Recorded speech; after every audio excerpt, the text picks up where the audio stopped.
Primeira carta de Pedro, capítulo 5,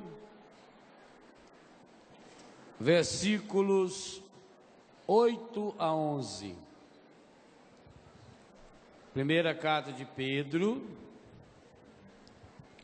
capítulo 5, versículos 8 a 11.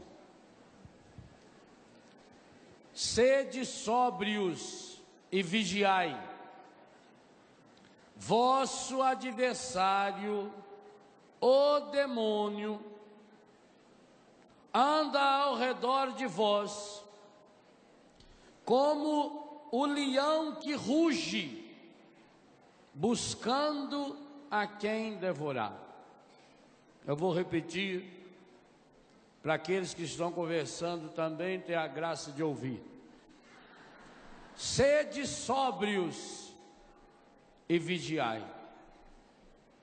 Vosso adversário, o demônio, anda ao redor de vós, como o leão que ruge, buscando a quem devorar.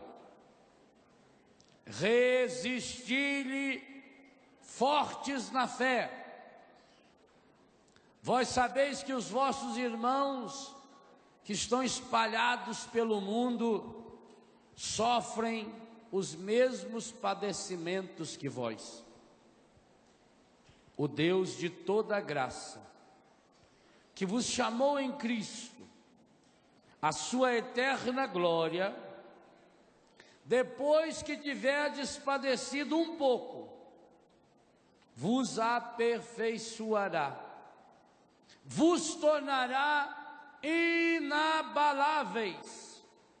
vos fortificará. A Ele o poder na eternidade. Amém. Palavra do Senhor. Serás inteiramente do Senhor vosso Deus. E para isso é preciso que essa decisão seja firme em nós. Que o nosso sim seja sim. Que o nosso não seja não. Porque Jesus disse: o que estiver fora disso vem do maligno. São Pedro, o primeiro Papa, nos torna explícito esse ensinamento de fé. Vosso adversário, abre vírgulas. Nós sabemos que em português, quando se abre uma vírgula, é porque quer se destacar, quer isolar e mostrar quem é o nosso adversário, quem é o nosso inimigo. Quantas vezes nós brigamos com as pessoas, e é isso que o encardido quer, para que ele possa continuar nos destruindo. Vosso inimigo anda ao redor de vós como leão que ruge, buscando a quem devorar. Eu dizia hoje de manhã, além daquilo que nós já ouvimos e vamos voltar a meditar ainda nesse acampamento, das enganações que o demônio faz, pela contaminação das falsas doutrinas e falsas religiões. E nós vamos entender hoje ainda por que é tão importante para o demônio as falsas religiões. Há um objetivo. Em primeiro lugar, é preciso que se diga com toda clareza isso que pertence à doutrina da fé católica, apostólica, romana. E não me interessa se quem falou o contrário para você foi um coordenador, foi um padre ou foi um bispo, tanto faz. Se disseram o contrário disso, falaram doutrina deles. Que infelizmente hoje tem muita anta por aí, até entre nós sacerdotes e até entre bispos, que vão afirmar que o demônio não passa de uma força psicológica. Pois o catecismo da Igreja Católica Apostólica Romana afirma, o demônio, e a palavra de Deus, que o demônio é o nosso adversário, que ele é um anjo decaído, que ele não é só um princípio de mal, não, ele é o agente, ele é o causador. O catecismo afirma com todas as letras que os nossos primeiros pais perderam a graça de viver no paraíso e acabaram assumindo como consequência a morte, tema que nós vamos meditar na missa de hoje à tarde, e da ressurreição, em consequência de uma ação direta do demônio. E depois então nós meditamos os 3 primeiros demônios que nos atingem a partir de necessidades físicas. Quais são eles mesmo? Primeiro, opa, muito bem. Primeiro é? Por acaso você pecou agora na hora do almoço? Não? Louvado seja Deus. Eu fico tão feliz de estar numa assembleia tão santa. Oh, obrigado, Senhor. Primeiro é gula. Segundo, e esse?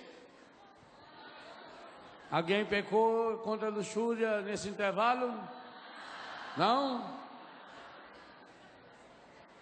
Tem certeza? Que bom. Não deu tempo? Louvado seja Deus. Nem para o pensamento? Melhor ainda. O terceiro? Cobiça. A esse não dava tempo, né? A não ser se for lá na barraca de Davi, fica olhando. Não deu tempo nem de sair. Viu? Aguenta firme. Agora nós vamos falar de mais 3 que tentam nos perder. Gente, qual é o objetivo do demônio? Diabolos, não esqueça desse nome mais. Diabolo é aquele que atravessa, diálogo. A gente se conhece através do que fala. Diagnóstico, ó, é o mesmo radical, o mesmo sufixo. É gnose é conhecimento, conhecimento através. Então, diabolos é aquele que coloca-se entre nós. Qual é o contrário de diabolos em português? Símbolos. O que é um símbolo? É algo que me une. Você olha para a bandeira, você lembra da pátria. A bandeira não é a pátria, ela me lembra, ela me liga. Simbólico é aquilo que me liga. O contrário de simbólico, diabólico, é aquilo que me afasta, é aquilo que se atravessa em nosso meio. Então, esse é o grande objetivo do demônio. De manhã nós olhamos 3 dimensões malignas que, através de pecado e de vício, se transformam de fato num poder maligno, gente. Gente, é muito mais do que pura e simplesmente um vício. É aquilo que o catecismo e que São Tiago nos falava. Agora nós queremos olhar 3 manifestações malignas, aonde esse leão tenta entrar em nós, para se atravessar no nosso caminho com Deus, mas tenta fazer isso através da nossa dimensão psíquica. Vamos recordar e dar prosseguimento até chegar no 8º, amanhã, se Deus quiser. Primeiro, o pecado que vira gula. Segundo, luxúria. Terceiro, quarto, qual? Tristeza. Você já parou para pensar na tristeza como um espírito maligno? Vou confessar uma coisa a vocês, eu nunca tinha pensado nisso. Eu sempre achei que às vezes que eu fico triste, eu tenho uma causa. Eu sempre tento descobrir uma causa ou os culpados pela minha tristeza. Mas preparando esse acampamento, pude perceber de fato, a tristeza, ela não é só uma arma do inimigo, ela é o próprio maligno. Porque o que é que leva você à tristeza? A decepção com Deus, consigo mesmo, com os outros. O que leva-nos à tristeza, e aqui nós entendemos, porque essa é uma dimensão maligna mesmo, é a prisão ao passado. Ninguém fica triste se viver no presente. Quando eu me lanço no passado, eu começo a remoer o meu passado. E vou dizer uma coisa a vocês: em todas as comunidades que trabalham com dependentes químicos, sabe que há um ensino que diz que a gente não deve ficar conversando sobre drogas, que a gente não deve ficar falando sobre o tempo que a gente viveu no pecado, porque isso faz com que a pessoa volte a querer experimentar ou vivenciar a mesma realidade. O demônio, o espírito maligno da tristeza, ele leva você a se prender ao passado. Por isso leva a pessoa ao desânimo. Gente, pensa bem, se esse não é um dos demônios que mais estão atuando ou está atuando no mundo moderno. Esse é o grande demônio que está na causa de dois grandes males do ser humano moderno. Todos dois começando com a letra D: depressão e dependência química. A tristeza é a perda do sentido da vida. A tristeza é demoníaca porque ela é a ação contrária a Deus. Olha, o que diz o primeiro capítulo da Bíblia, no versículo 31, você que tem a Bíblia, abre rapidinho, é fácil de achar, é antes do Apocalipse, Gênesis 1, é muito fácil. Gênesis 1, versículo 31. O que está escrito aí? Deus contemplou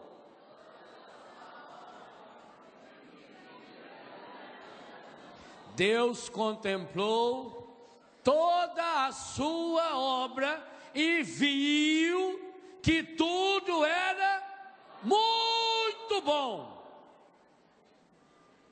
A tristeza leva você ao contrário dessa presença de Deus. Primeiro, a tristeza faz com que você não contemple mais toda a obra. Você se fixa num problema. Recorda-se a última vez que você ficou triste? Ninguém de nós fica triste se não se isolar num problema. Nós isolamos o problema e depois o olhamos com lente de aumento. Nós nos fixamos, nós colocamos uma viseira, igualzinho se faz para fazer o cavalo puxar a carroça. E você fica concentrado naquilo ali. E aí você começa a remoer. E como é que vai alimentar isso? Meu livro Cura do Ressentimento trabalha essa temática. Você começa a remoer. Ah, eu sou infeliz, eu sou triste, nada dá certo em minha vida. E aí tem uma palavra bíblica que chama muito a minha atenção. Um abismo, quem se lembra desse versículo? Um abismo, pode falar alto aí, atrai outro abismo ao fragor das suas cataratas. O que significa isso? Quando eu me fecho na tristeza, eu começo a atrair tristeza para mim. Por isso que a gente diz que a desgraça nunca vem sozinho. Ah, meu Deus, por que será que quando uma coisa dá errada, tudo dá errado? Porque no momento em que eu me fecho na tristeza, eu abri uma porta para um demônio específico, o espírito maligno da tristeza. Por isso que o Eclesiástico vai dizer: a tristeza já matou a muitos, e dela não se tira proveito algum. O Eclesiástico já ensinava: manda a tristeza embora do seu coração. Por que será que esse sentimento aparentemente humano, na verdade é uma arma diabólica, que me impede de enxergar a Deus? Porque a tristeza é a concentração da minha atenção, das minhas intenções nas coisas ruins. Você já observou que é essa a grande tática do demônio no mundo? Gente, os grandes canais de televisão fazem o quê? Mostram o que não presta. Vocês imaginam o seguinte: os canais de televisão abertos no Brasil, Globo, SBT, Bandeirante, esses grandes canais de televisão, eles estão ligados às grandes redes internacionais de notícia. Então eles têm por dia aproximadamente 1.500 máquinas dessa aqui, 24 horas filmando no mundo inteiro. Faça a conta: 1.500 câmeras vezes 24 horas. Quanto dá? 36.000 horas por dia. Aí eles precisam selecionar o material para fazer o Jornal Nacional, que tem a duração média de 36 minutos. É 0,0001%. Eu tenho 36.000 horas para selecionar 36 minutos. E seleciono o quê? Por quê? Por que só se seleciona desgraça? Porque está a serviço do encardido. Por isso que eu tenho um pouco de cuidado com esses encontros aonde as pessoas querem dar testemunho o tempo todo. Sabe por quê? Porque é uma teologia ratiniana. Eu falando nessa teologia ratiniana, às vezes o testemunho parece o programa do Ratinho. Padre, eu era homossexual. Oh, aleluia, Jesus. Parece que só dá valor em quem não valia nada. Tem gente que tem vergonha, diz: eu tenho tanta vergonha porque no meu passado eu não tenho nada feio para falar. Como é que eu vou falar que Jesus é o Senhor da minha vida? Porque começa a criar essa mentalidade, gente. Porque nós passamos a valorizar o que não presta. O espírito maligno da tristeza é uma arma que entra no seu coração e passa pelos seus olhos, que faz com que você se torne um especialista em coisas que não prestam. Em todo lugar que você vai, você só vê defeito. Todas as pessoas que você conhece, você só vê defeito. Você só vê o que não presta. E outra, quando a pessoa está impregnada por esse demônio, além dela ver, ela só comenta o que não presta, fala para todo mundo o que não presta, espalha panfletos mostrando o que não presta, porque ela tem que justificar que ela já está completamente dominada por esse espírito maligno da tristeza. E qual é o único jeito de vencê-lo? Nosso Senhor nos ensinou ontem já, na abertura desse encontro: minha alma engrandece o Senhor, meu espírito exulta, pula de alegria em Deus meu Salvador. O que nós éramos convidados na primeira leitura da missa de ontem, que abria esse acampamento: soltai gritos de alegria, filha de Sião. Gente, por que será que quando Paulo e Silas foram presos à meia-noite, jogaram eles lá no fundo do poço, amarrados, bateram neles, deixaram eles pelados, judiaram até não poder mais. E o que eles estavam fazendo na prisão? Pulando e louvando a Deus. E foi por isso que venceram o demônio. Por isso que o demônio não gosta da renovação carismática católica. Ele não gosta. Por quê? Porque a renovação foi chamada a exercer na igreja o ministério do louvor e da alegria. E sabe qual é a minha tristeza? Quantos grupos hoje já estão dominados por esse espírito da tristeza? Quantas famílias dominadas por esse espírito da tristeza? Quantos sacerdotes, quantas vezes eu estou dominado pelo espírito da tristeza? O espírito da tristeza tira as nossas armas de defesa. Hoje a ciência diz que quando a pessoa vai introjectando a tristeza no seu coração, ela perde a sua capacidade imunológica. Facilmente essa pessoa fica doente. Essa pessoa vai começar a ver os problemas com lente de aumento. Essa pessoa passa a olhar para si mesma.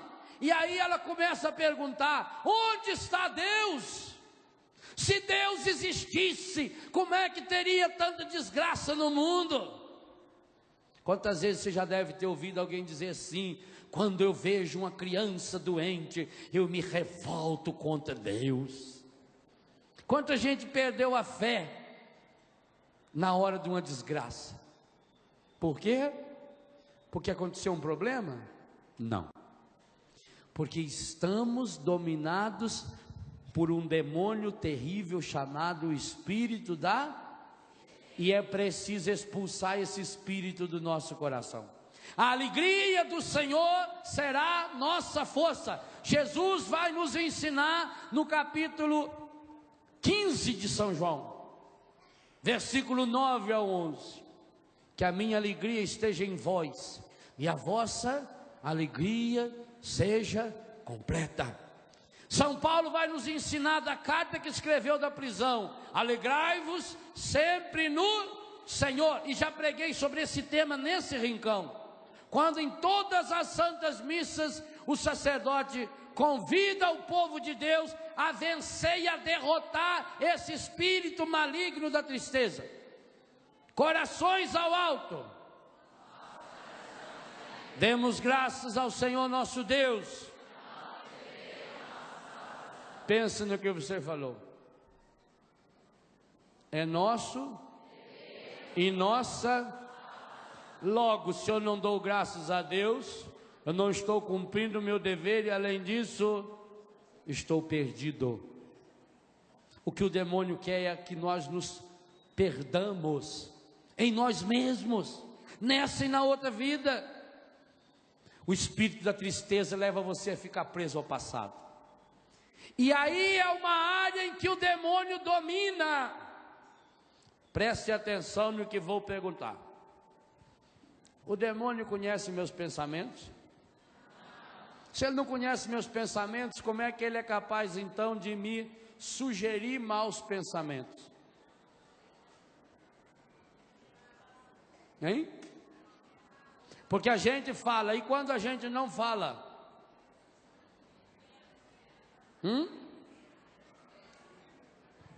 E quando a gente não fala, como é que ainda assim ele descobre, ele é capaz de nos influenciar com maus pensamentos? Se ele não pode entrar em nossos pensamentos, como ele é capaz de nos oferecer maus pensamentos?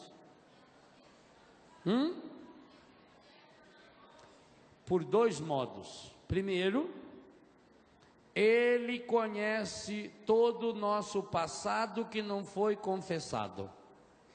Correto? Porque não precisa entrar no pensamento para conhecer. Qualquer pessoa que anda perto de nós vai descobrir o que nós vivemos. E a Bíblia diz que ele, além de perto, ele fica de zóio um tempo inteiro aberto. Ele está só bisoiando, só olhando. Ele está lá com o binóculo dele, regulando ali. Ele não é a cobra que fica escondido no meio do mato lá no paraíso? O passado que eu não confessei está na mão de quem? Deus conhece os nossos pecados? Sim ou não? Deus conhece? O pecado é um mal. Então como é que São Tiago diz que o mal é inacessível a Deus? Se o mal é inacessível a Deus, nosso pecado pode chegar a Deus? Não, gente, é fé da Igreja Católica. Por isso que tem o purgatório. Nós vamos comentar sobre isso na missa. Que é para a pessoa purificar, porque no céu não pode chegar nada que seja impuro. O seu pecado é puro por acaso? O meu não é. O meu passa longe de Deus, graças a Ele. Se o nosso pecado não chega até Deus, onde ele fica? Fica muito bem guardado no coração e na vida de quem não se confessa e nas mãos do encardido, que vai adubá-lo, regá-lo, cuidar dele para você. E assim que você voltar para buscar, ele já vai te dar com todos os frutos possíveis. Ele é o acusador. Está na palavra em Apocalipse 12. Ele é aquele que dia e noite está nos acusando. Então, se nós queremos ser livres do espírito maligno da tristeza, nós precisamos com urgência renunciar os pecados cometidos no nosso passado. E na Igreja Católica ninguém tem desculpa de não fazer isso, porque tem um sacramento aonde você, lembrando-se dos seus pecados, você vai e confessa, e você é absolvido. E sobre os pecados absolvidos ninguém tem poder, nem o demônio. Por isso ele é o pai da ilusão, ele é o pai da mentira. Ele nos prendendo ao passado faz com que a gente se alimente do passado. Então nós passamos agora a olhar para nós com um sentimento de menos-valia.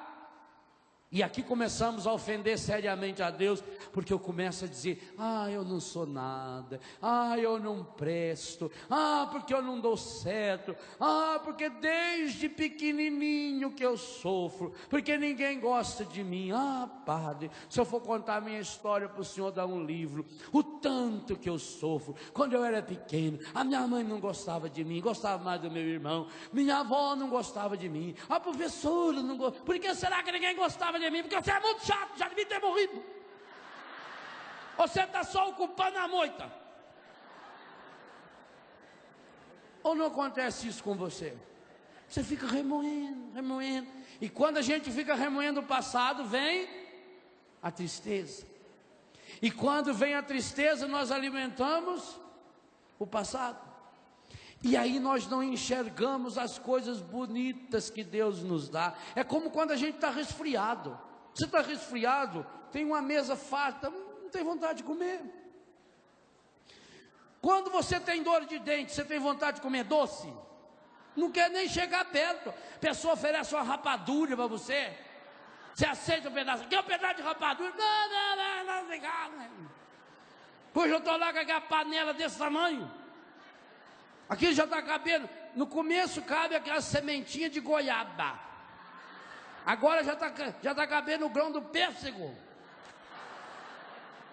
Quer rapadura? Não, obrigado. Assim vai acontecendo conosco quando deixamos nos dominar pelo espírito da tristeza. O espírito da tristeza vai nos amarrando, vai nos tornando pessoas pessimistas. O pessimismo gera o negativismo. Você começa a olhar a vida com tristeza, é o fastio da vida. Você vai perdendo o sabor. E aí, olha como o demônio é terrível.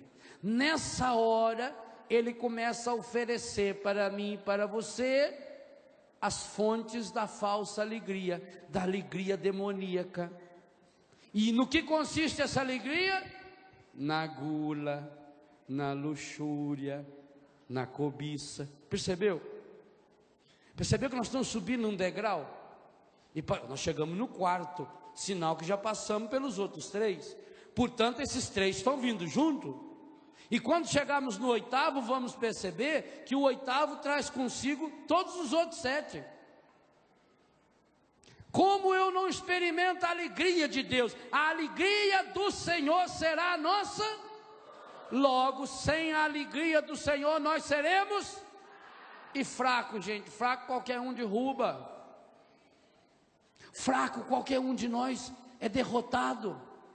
Então hoje nós precisamos abrir nosso coração e nossa mente para compreendermos que essa tristeza que muitas vezes toma conta do nosso coração, que ela não é pura e simplesmente algo passageiro, e que não adianta nada eu me empanturrar de remédio, não adianta nada eu querer fugir da tristeza com as drogas. Eu bebo porque eu estou triste. E depois que ficar alegre, vai beber para comemorar que está alegre. Aí vem a ressaca, o ciclo vicioso. Eu estou triste, eu fumo um baseado.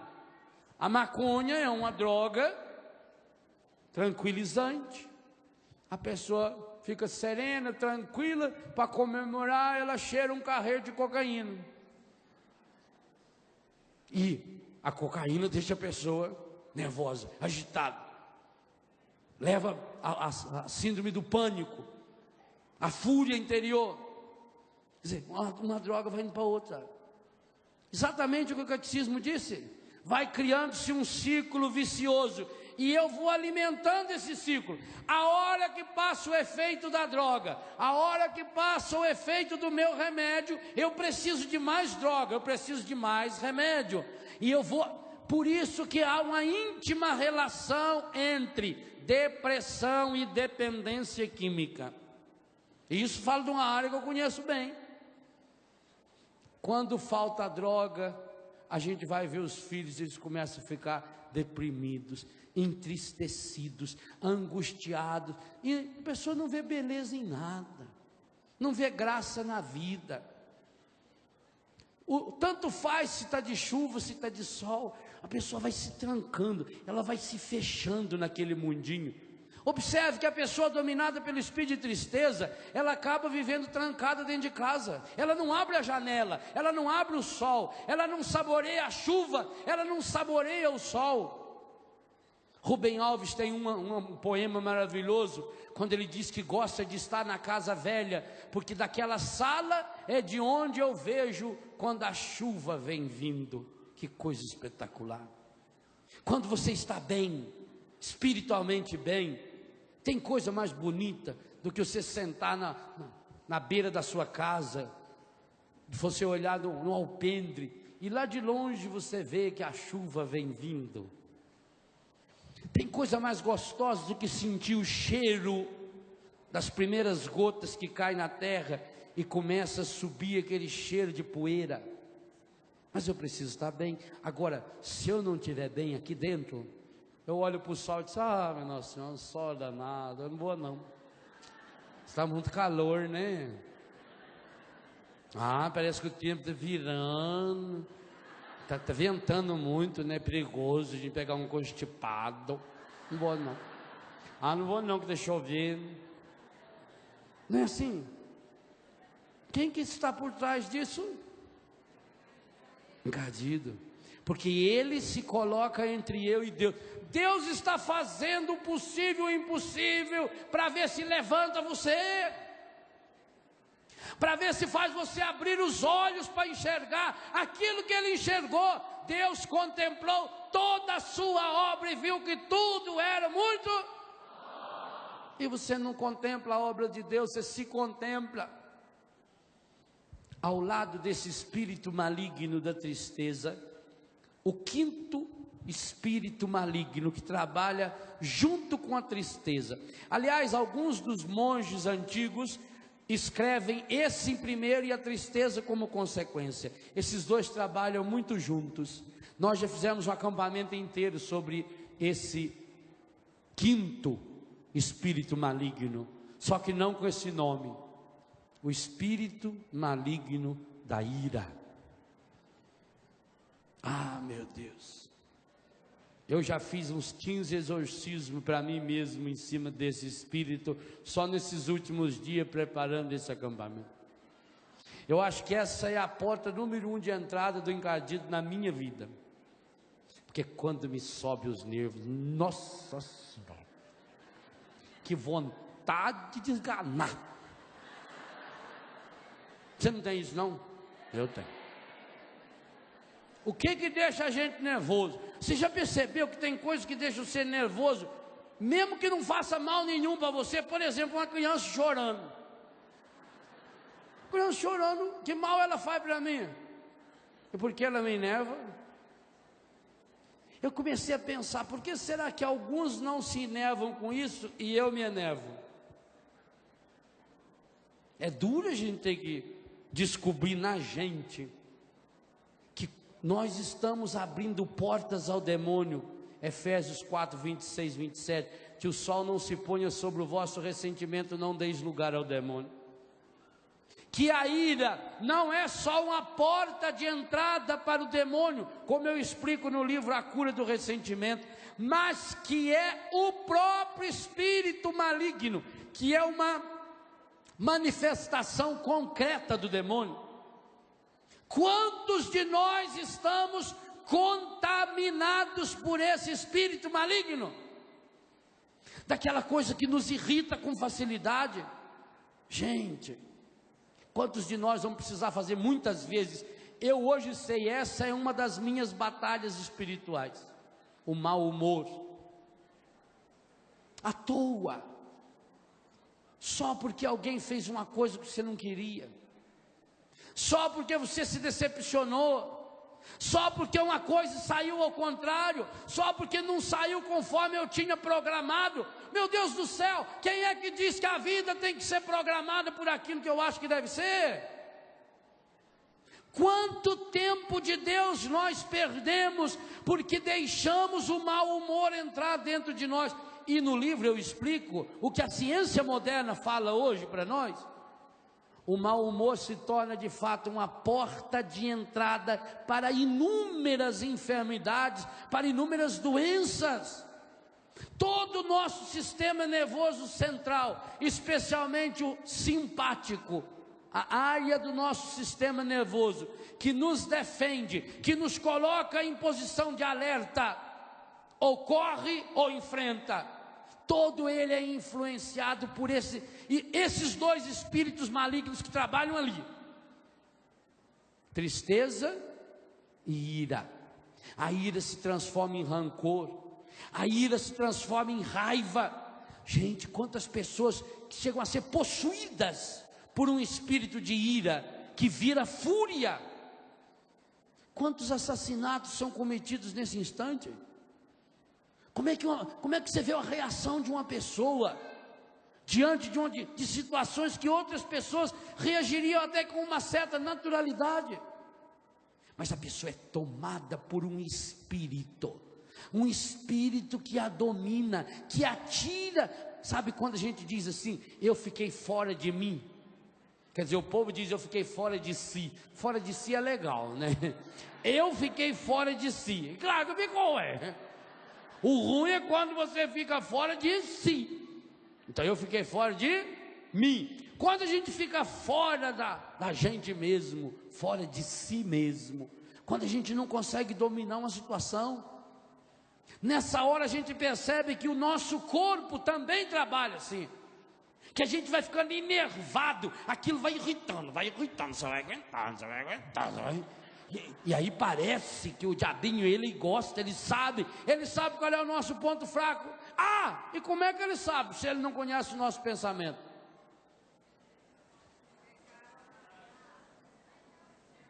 Além do passado, mas algo do presente. Como é que ele pode me tentar agora, se ele não conhece o meu pensamento? Com uma tentação do presente, que não tem nada a ver com o meu passado. O passado ele sabe porque eu sei. E ainda, se eu não confessei, eu guardei segredo para ele. Eu conto para ele. Sabe como é que a gente conta para o demônio? Pelo jeito que a gente olha, Lá na apostila de Betânia, para os nossos consagrados, tem um tópico que diz que os nossos filhos são especialistas no olhar. O menino chega, lá em São Paulo, ele chega num boteco, ele quer droga. Ele não chega lá pedindo, ô, alguém tem droga para vender para mim? Ele chega, ele bate o olho num, e ele sabe que aquele é o usuário. E ele vira para o cara e dá um sinal.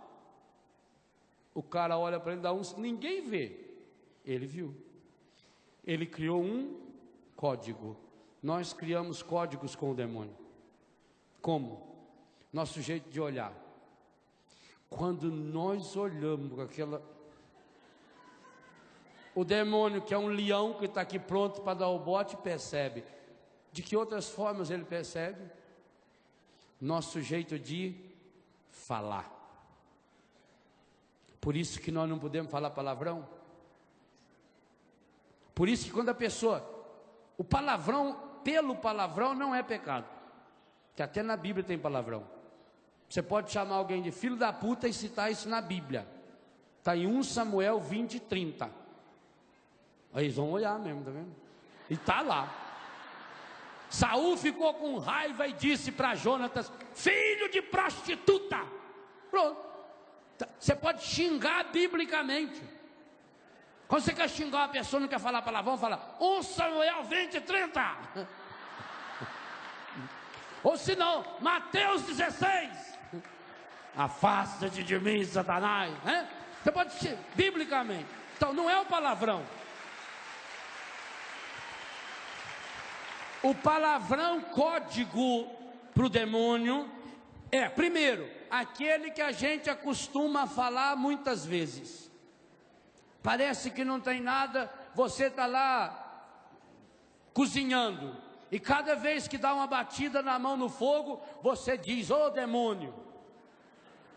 É uma ladainha para ele, ele vem, pois ele já vem de enxerido, quanto mais quando chama. Se ele já é safado, sem vergonha, que está ali esperando para dar o bote, a pessoa no trânsito. Por isso que eu xingo sempre anta, anta não é palavrão. Vai anta, pronto, aí eu já dou risada. A gente vê no trânsito, a pessoa começa a dar murro ali no volante.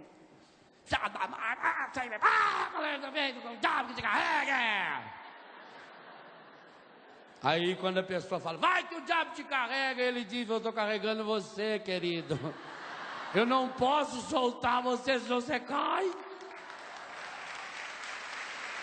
É um código, o palavrão.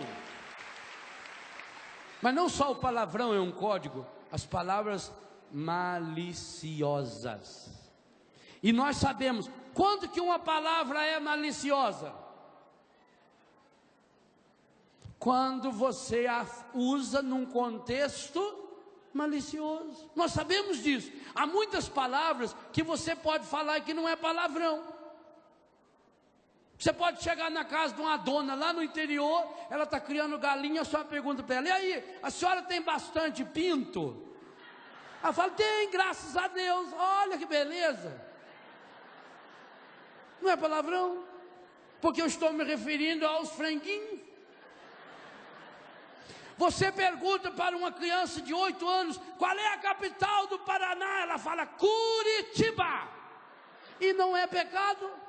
Ela não fala, Ritiba. Está vendo? Então, não é porque eu usei uma sílaba, uma palavra que é palavrão. Nós sabemos disso, nós falamos isso no dia a dia. Mas é a minha malícia. Eu não preciso nem falar. Basta eu olhar, basta eu fazer um gesto com a mão, com os olhos, com a língua. Mas há outros códigos perigosíssimos que nós usamos para dizer para o demônio que nós estamos em comunhão com ele. Por exemplo, o jeito de andar. Quando você vê na rua um rapaz andando, meio creu-se assim, você já fala, olha rapaz, meu, que jeito esquisito de andar. Não tem problema. Não percebe? Mas as moças também, os rapazes também. Quando eu vou vestir a minha roupa lá em frente ao espelho e eu começo a me arrumar, o encardito está sempre perto. Aí eu faço uns gestos do jeito de arrumar a minha roupa, que ele percebe que eu não estou vestindo a roupa para cobrir meu corpo, que eu estou saindo para uma caçada, não é? Então eu vou achar aquela calça mais justa. A mulher vai lá, põe aquela calça branca, justa, ainda com o decote baixo aqui assim, parece até aquele ossinho aqui. Ela bota uma tanguinha, uma blusa daquela assim que está estufada, aqueles morrinhos tão sartana que é, e vai para a missa. Cristo, que corpo, não é? Vira uma tentação. O demônio está ali, ele está percebendo que você não vestiu aquela roupa para se proteger. No entanto, você pode ver uma moça de 15 anos de idade na igreja abrir a blusa, tirar o seio, dar mamar para uma criança, você não tem malícia. Por quê? Porque não teve associação, percebem? Não teve associação maligna. O demônio sabe o que ele pode influenciar meus maus pensamentos por aquilo que eu estou demonstrando, o meu jeito de vestir, o jeito de andar, o jeito de sentar. Por que as mães antigamente ensinavam, principalmente as meninas, a sentar? As moças têm que sentar com delicadeza. Se ela está de saia, ela vai abaixar, ela tem que juntar o joelho, abaixar com jeito, não é assim? Por quê? Porque ela não quer ser tratada como uma prostituta, mas muitas se comportam como se fosse ou até pior, e dentro da igreja. Uma vez eu e o padre João Batista fomos fazer um casamento em Pindamonhangaba. Quando eu entrei lá para arrumar o altar, tinha a madrinha sentada no primeiro banco, com um micro vestido vermelho, e ela começava a cruzar as pernas para lá e para cá. Falei: padre, o senhor precisa rezar pela madrinha da noiva, ela está com a inflamação no útero. Falei. Que pouca vergonha. Ele trabalha e ajeitadona ainda. Fosse uma feia, a gente louvava o Senhor, mas não era. É um código com o demônio. A gente percebe. Nas ruas, como é que na rua você sabe uma pessoa é prostituta, prostituto? O jeito que veste. Você é cristão, não pode vestir assim. Mas aí vem um outro detalhe importante. Você também não pode usar essas camisetas que tem símbolos da nova era. Por que a nova era tem tanto símbolo? Por quê? Código.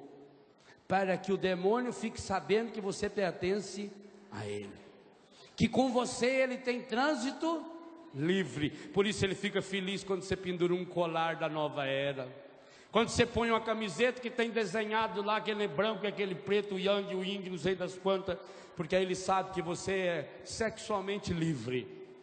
Homem com homem, mulher com mulher, tanto faz. Ele vai percebendo a simbologia da sua roupa.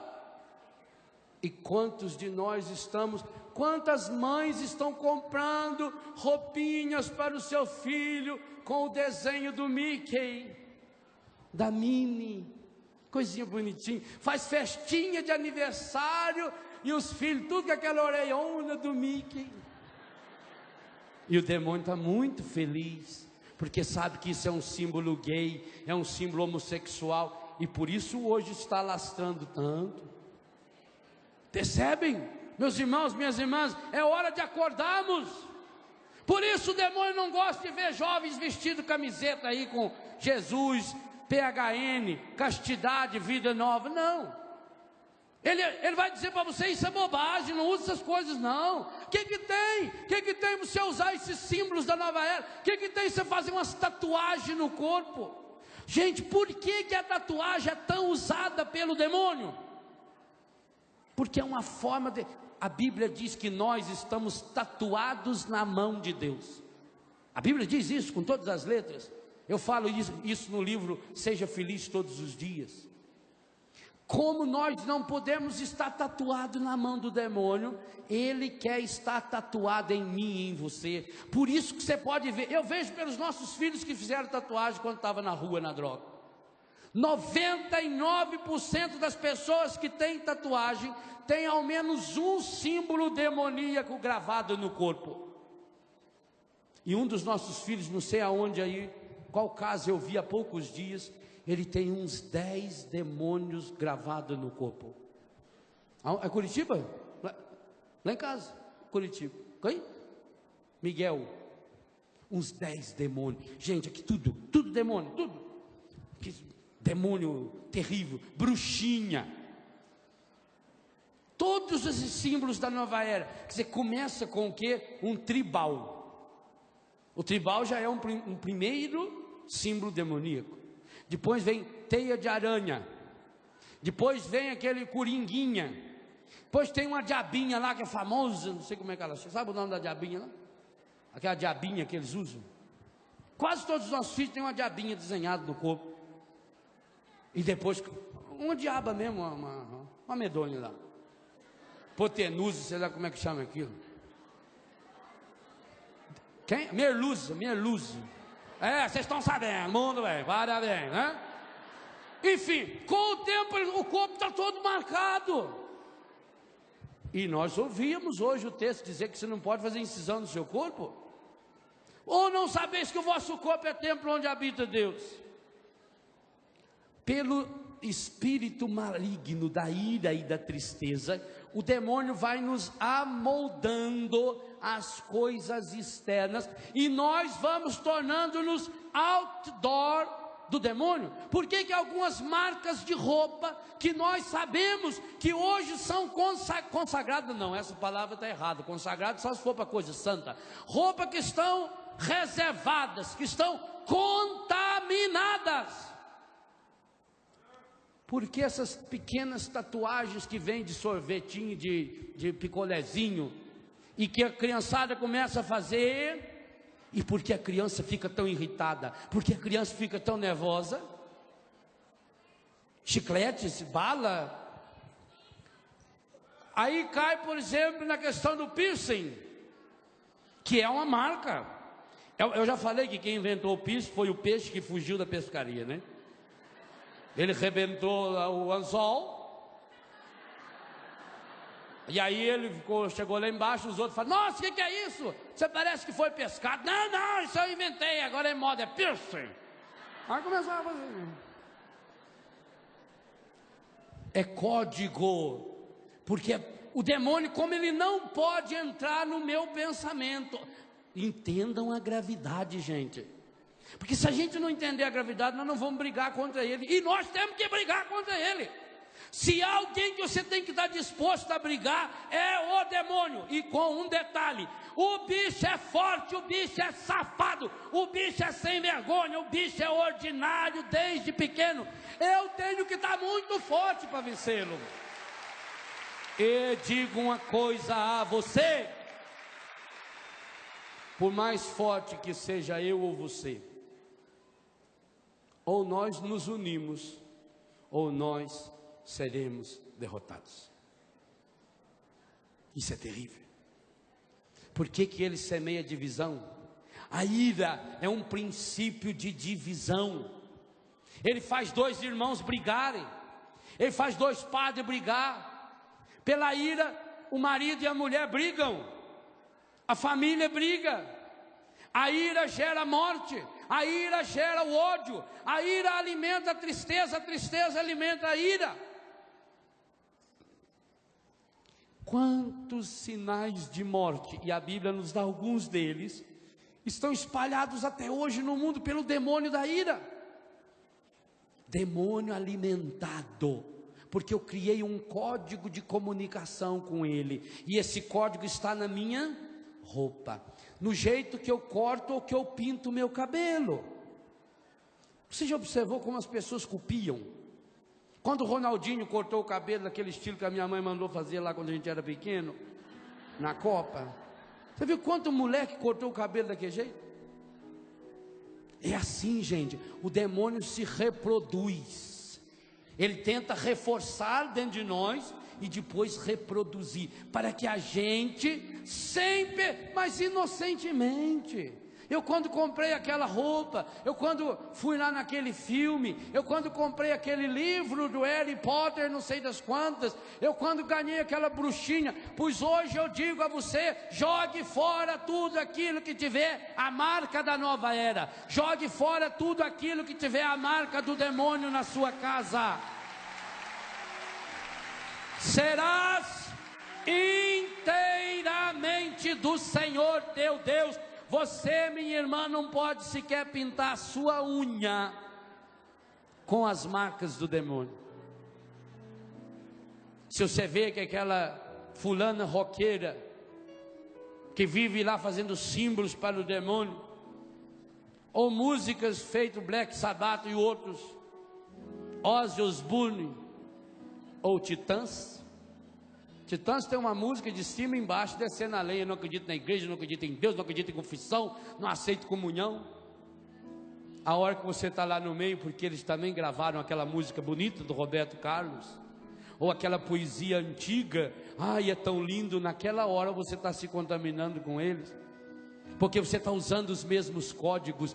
Hoje, quantas dessas novelas seleciona-se a trilha sonora com músicas dedicadas ao demônio que entra dentro da nossa casa, com aquilo que o padre nos falava, de artistas que um dia entregaram a vida ao demônio para conseguir o sucesso, e que você está lá.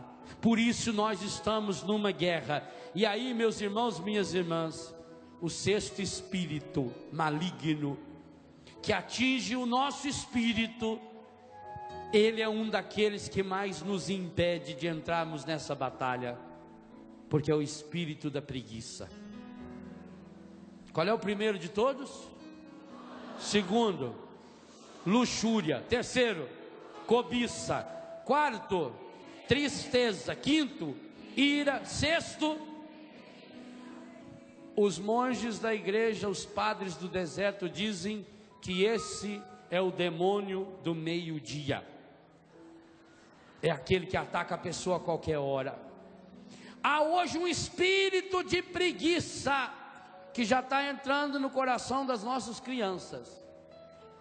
As crianças estão sendo educadas para deixar-se governar por esse espírito, que está tomando conta do espírito da nossa juventude. Você sabia que é a preguiça que impede você de se ajoelhar na hora da consagração? E cada vez eu fico mais horrorizado com o número de jovens, de adultos, que não se ajoelham na hora da consagração. Espírito da preguiça. Na hora que você for comungar, você não precisa ajoelhar, porque Maria estava de pé aos pés da cruz, e acredito que ela não tenha faltado ao respeito com Jesus. Na hora da comunhão você está de pé porque diz: eu estou pronto, Senhor, eu não sou digno, eu sou fraco, mas eu preciso do Senhor, vem, Senhor. Mas na hora da adoração, da consagração, eu tenho que dobrar meu joelho. A preguiça de rezar. Quanta gente não reza o terço? Agora estou com preguiça. Claro, deixo para rezar na hora que vai estar faltando 2 minutos para deitar. A preguiça de ir na igreja. A preguiça de trabalhar. Nós estamos criando hoje uma raça de gente fraca, de gente preguiçosa, um bando de mandrião, que só quer ganhar as coisas, só quero que venha a mim, porque eu aperto tudo com um botão e tudo resolve. E eu digo uma coisa a você, eu vejo pelos filhos da nossa comunidade, como é difícil ensinar um menino e uma menina a trabalhar. Por isso que na minha casa, e eu digo, você começa a fazer isso na sua, vale para a sua também. A primeira coisa a fazer quando acorda é arrumar a própria cama. Arruma sua cama, mas arruma bem arrumado. Arrumar a cama significa que eu estou começando bem o meu dia. Eu vou lá, jogo uma água na cara, tiro as ranelas, já jogo fora, escovo o dente. Então eu estou me predispondo. Hoje vai ser um dia bom. Hoje é o primeiro dia do resto da minha vida. Hoje é o dia que eu vou tomar as decisões mais importantes da minha vida. Meus irmãos, quantas pessoas hoje estão tomando decisões maravilhosas que vão mudar a história do mundo?